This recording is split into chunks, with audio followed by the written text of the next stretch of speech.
राजा हमके बनारस घुमाई हे राजा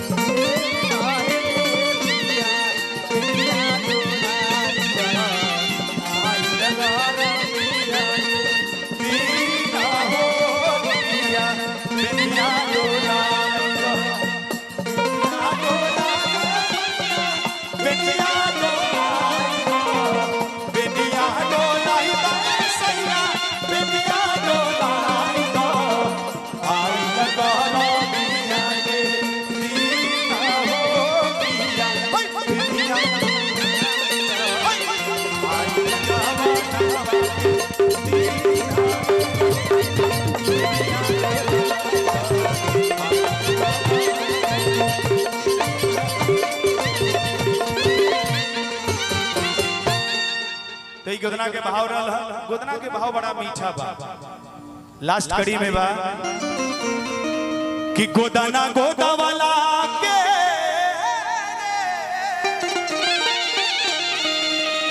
हर महिमा भारी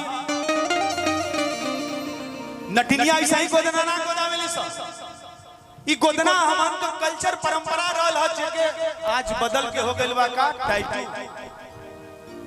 जे देखता हमारा देखो शिव कुमार बिक्कू बैठा है 4-5 गो टैटू बनवाया है, हाथ में सोने का कड़ा बनवा लिया है।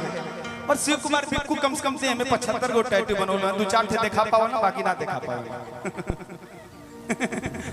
लेकिन नटिनिया जब गोदना गोदे सा तो मतलब रहे कि गोदना गोदा वाला के हर महिमा भारी कि नैहर में मान मिली सुख ससुरारी। हमके पता है चाची 2 बार गोदना गोदोले वाली, एगो जब लड़की कुंवार होनी तब गोदना गोदाला, एक बार जब लड़की शादीशुदा हो जानी तब गोदना गोदाला। ई गोदना 2 बार गोदाला। नटिनिया कह दिया कि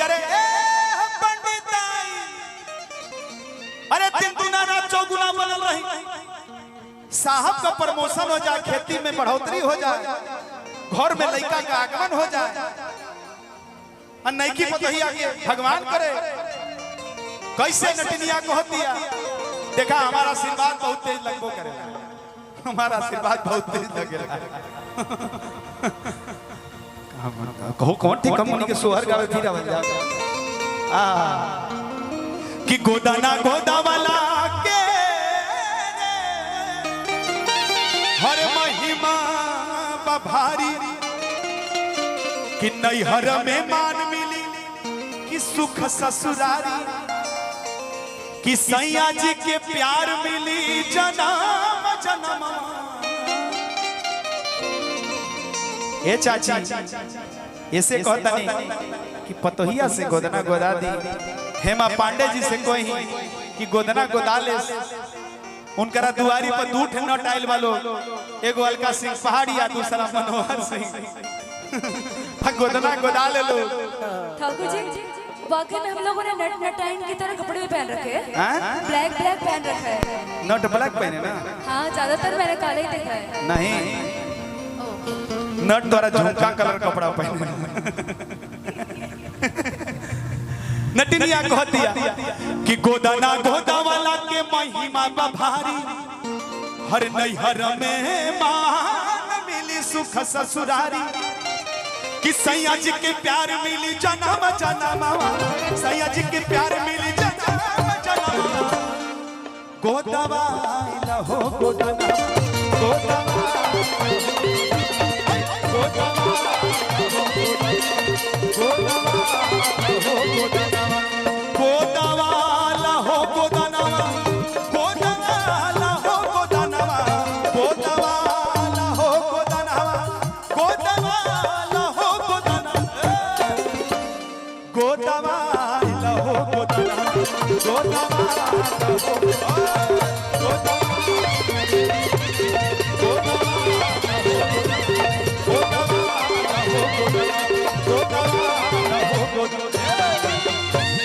गोदाना गोदाला हो